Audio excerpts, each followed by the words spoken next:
Bom dia, gente. Ou boa tarde ou boa noite, como você como é o acesso de cada um, como eu sempre costumo dizer. Essa pandemia deixou todo mundo meio fora do ar, meio abilolado, né? Um negócio meio estranho, mas enfim. A escola soltou um comunicado que provavelmente nós voltaremos em aula na semana do dia 6/7. O que acontece? Só para esclarecer isso daí, eles colocaram direitinho lá, né? Até a segunda ordem e tal. É a informação que nós temos da prefeitura, da, da Secretaria de Educação da prefeitura, que é o que regulamenta a cidade. Se a cidade pode ou não, porque foi dada autonomia para a cidade, para os estados decidirem se pode ou não. Então, vai ser decidido. Então, a priori é isso, tá? Pode acontecer de alterar? Pode. Vai depender do que acontece na cidade. Ah, mas eu não sou daí, sou de Jaguariúna e tal. Sou de Pedreira, sou de Serra Negra, sou de... Infelizmente é tudo que depender da cidade, de como está se comportando a cidade, né? Mas a escola vai entrar em contato, vai conversar com vocês. Podem ficar tranquilos. Ninguém vai ser prejudicado por isso. Sempre vai trazer as informações corretas. Na última aula nós estávamos falando sobre isso aqui, ó. Deixei aqui o texto até para a gente poder conversar e relembrar só a última questão. Nós estamos falando quem foi que impulsionou, né, a medicina moderna, a necropsia moderna e a patologia clínica, né? Então aqui a gente estava falando sobre os cadáveres, tal, que os egípcios não tinham o cuidado, não tinham por que ter esse cuidado, não era do interesse deles, né?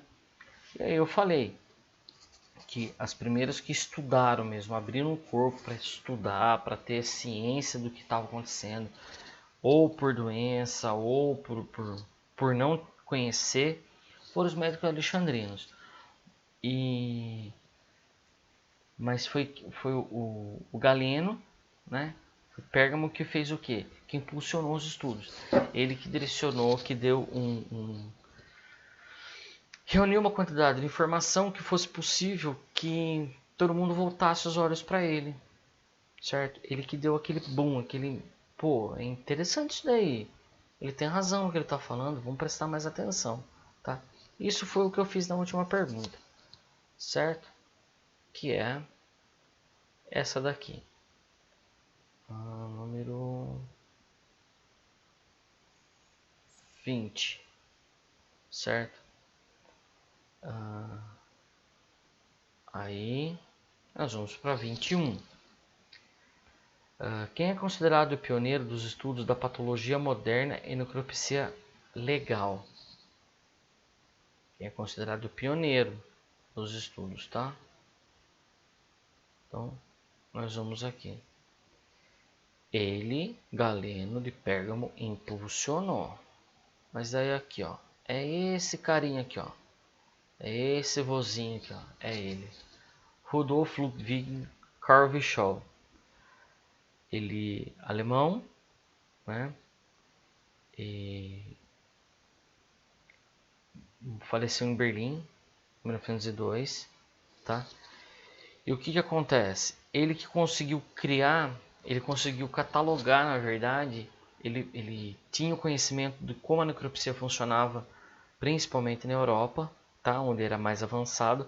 Ele conseguiu captar todas as informações, tudo que era possível, ele conseguiu direcionar para um método só. Então o que acontece? Ele é considerado o pai da patologia moderna, porque e da necropsia legal. Porque o que acontece? A partir do momento que ele padronizou, a partir do momento que ele descreveu uma técnica, depois no papel a técnica como seguir, clareou para muita gente. Então o que acontece? Em você falando de patologia, o que quer dizer com patologia? Ah, faleceu do quê? Ah, estava dormindo, faleceu. Tá, então vamos fazer a necropsia nisso daí. Vamos lá, pega lá o cadáver, vamos fazer a necropsia. E ele estudou o que? A doença. Então tudo que é um patologista, ele estuda a doença. Entendeu? E a clínica patológica é muito grande, ele pode qualquer tipo de doença. Então não está estudando como é o AVC, que tipo de AVC que aquela pessoa teve, não. Ele está querendo saber se foi, o que foi. Foi um AVC? Tá, beleza. Ah, foi um aneurisma? Beleza. Ah, foi um infarto? Beleza. Ah, foi uma ruptura da veia porta? Beleza. Então, é isso a patologia. E ele também impulsionou o que? A medicina legal. A partir dele que ele conseguiu fazer todo esse estudo, o que ele fez? Ele descreveu a técnica. Então ele fazia o corte, a incisão, ele tirava órgão por órgão, pesava órgão por órgão. Sendo uma técnica precisa, o que acontece? Ele conseguiu direcionar melhor para a medicina legal. Então teve um assassinato, vai estudar o caso. Ó, foi suicídio ou foi assassinato? Não, impossível ser assassinato. Tá? O cara tá com a faca nas costas. Impossível. Eu estou dando esse exemplo porque eu já falei em sala de aula que aconteceu no Rio Grande do Sul com um delegado. Foi achado um cara embaixo da ponte e o delegado falou: ó, indivíduo tal, né, idade tal, deu a sigla do nome dele, as iniciais. Foi encontrado com 4 facadas nas costas. A princípio está descartada a possibilidade de suicídio. Não entendi até hoje como que ele imaginou que ele não tinha necessidade. Sei lá, o que aconteceu com ele também. A gente estava dormindo, né? Bom, enfim, foi Virchow, tá? Vamos passar para outra aqui, ó. Quando o assunto é necropsia, sabemos que desde a antiguidade os perdão, gente, perdão. É o número 22. É fato que os infortúnios religiosos, políticos, a necropsia possui algumas falhas em sua história. Gente, não é só no Brasil, tá? Aqui demais, tá? Mas isso todo, é no âmbito mundial, tá? A religião sempre foi muito forte, independente se é hindu, se é católico, se é, sei lá, muçulmano, qualquer que seja a religião, o que acontece? Ele é muito predominante, até hoje é extremamente forte. Então, em algumas regiões, em alguns lugares, a religião era muito forte. E o que eu quis dizer com políticos? Faltavam leis para que isso fosse aplicado. Não tinha uma lei específica que tem que fazer necropsia. Não tinha, sabe, faltava. Então, isso no mundo inteiro, não só no Brasil, tá? Isso no mundo inteiro, é âmbito mundial, tá? Aqui também, mesma coisa, não foge a regra. E aí eu coloquei, se tratando do Brasil, quem foi o precursor da necropsia? Gente, vamos se atentar a isso. Eu não estou querendo dizer quem foi o brasileiro pioneiro, o precursor. Quem veio aqui e falou, ó, vamos dar ordem nessa bagunça aí, tá? Vocês vão aprender comigo. O que acontece aqui, ó?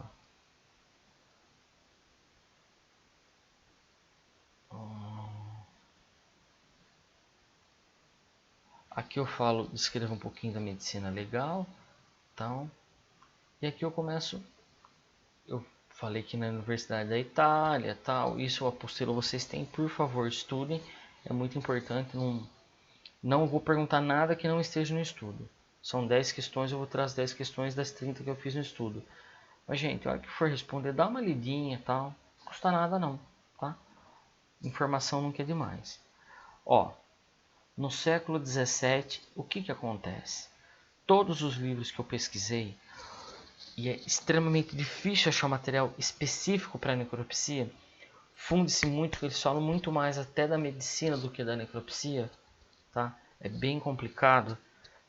E não tem um livro específico falando só de necropsia. Não teve um necropsista que escreveu um livro falando de necropsia.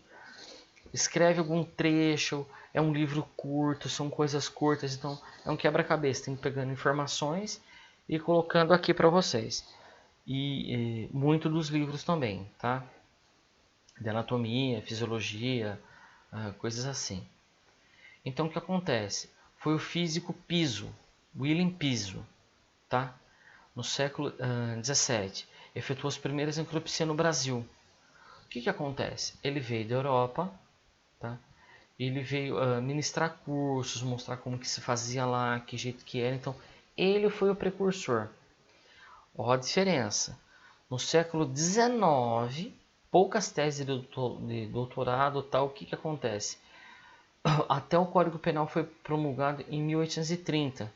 Os juízes não eram obrigados a ouvir peritos antes de lavrar a sentença. Então, o que, que acontece? Gente, nós estamos falando do século XVII. Nós pulamos para o século XIX, são 2 séculos de diferença. E quem determinava tudo isso era o juiz.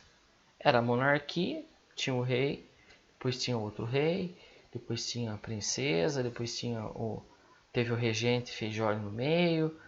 E daí? Quem que mandava na bagaça toda ali, juridicamente falando? O juiz que mandava prender e soltar. O delegado também.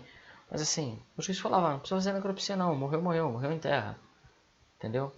Então o que, que acontece? Mas foi o piso, ele que impulsionou, tá? Depois passou por uma série de mudanças extremamente importantes para que tudo isso acontecesse, tá bom? Então vamos aqui, ó. Em 1832, Dom João VI, mediante a regulamentação do processo penal, instituiu que 2 escolas médico-cirúrgicas em faculdades. Então o que acontece? Ele transformou o que era uma escola médico-cirúrgica em faculdade. Então ele deu caráter o quê? Ele deu, como eu posso explicar? Ele fez uma alteração significativa aí. Ele mudou o que era uma simples escola, o que era uma escola conceituada, ele transformou em faculdade, o que é um curso de graduação. Antes de sair lá, eu cursei Escola Médico Cirúrgico da Bahia, cursei Escola Médico Cirúrgico do Rio de Janeiro. Não, eu cursei a faculdade e cursei a faculdade. Então, uma diferença muito grande nisso daí. Ele deu um caráter acadêmico para essas escolas. Isso foi extremamente importante. Por quê? Porque ele formou médicos, tá? Específico para quê? Para a área para ser legista, certo? E que as mesmas dispusessem de cadeira, curso, medicina legal. Quais foram essas faculdades? Vamos lá. Ó, na regulamentação do processo penal de 1832, estabeleceria as regras a serem adotadas no exame de corpo de delito, criando a perícia profissional. Porque até então a pessoa às vezes era agredida, a pessoa às vezes tinha muito isso, né? Agredir, espancar, tal. E o que que acontece? Como nós ainda tínhamos escravos, né? Então, é normal se ver bater. Seja num branco humilde ou num escravo, muito mais escravo, não estou nem comparando, não é isso. Mas era normal resolver na bala, resolver na faca, resolver na mão, então era muito mais... Bom, continua até hoje, né? Mas enfim, ele instituiu o quê? Que tem que ser feito corpo de delito. Então, chegou na delegacia tal, vai lá, faz o exame de corpo de delito, depois volta, para saber o que estava acontecendo. Então ele que instituiu isso daí, tá? E aí ele fez o quê? Ele pegou as antigas escolas, escola médica, cirúrgica da Bahia e do Rio de Janeiro e transformou por decreto em faculdade de medicina legal. Então o que que acontece? Foi aqui, ó, Escola Médico Cirúrgica da Bahia e Escola Médico Cirúrgica do Rio de Janeiro. Gente, precisa colocar esse trecho aqui, ó? Não, não precisa. Só coloca aqui, ó, Escola Médico Cirúrgica da Bahia, Escola Médico Cirúrgica do Rio de Janeiro. Beleza. Só isso. Não é uma resposta longa. É só isso, tá? Fiquem tranquilos. É isso aí. Se eu perguntar e for na prova, é só isso aí que eu quero. Não vou cobrar muita coisa. Tá bom? Não tenho porquê eu cobrar, ler e cobrar essas coisas. Entendeu? Algumas leis são importantes, tá? Lembre-se disso. Esse tipo de lei aqui não, eu quero saber a escola, mas algumas leis são importantes, tá? Aí eu coloquei aqui também, em qual data e quem foram os profissionais que deram um caráter prático à necropsia em nosso país? Então vamos lá. Em qual data? Ó. E aqui o que acontece?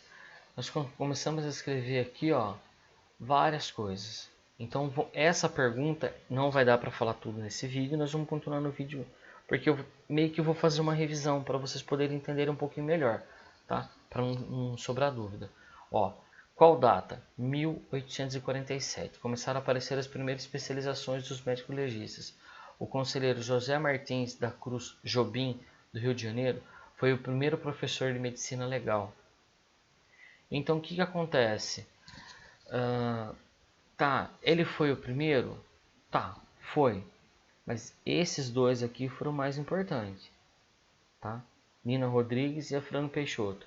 Eles foram mais importantes.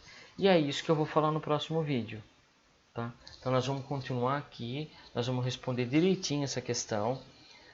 Nem que seja um vídeo para a questão, não tem problema, é porque 15 minutos só é rápido. Mas assim, nós vamos deixar direitinho, explicar direitinho para que vocês entendam o que eu quis dizer na pergunta, tá bom? Mas é simples, gente, não é nada, não é nem um bicho, sabe, de sete cabeças, tá?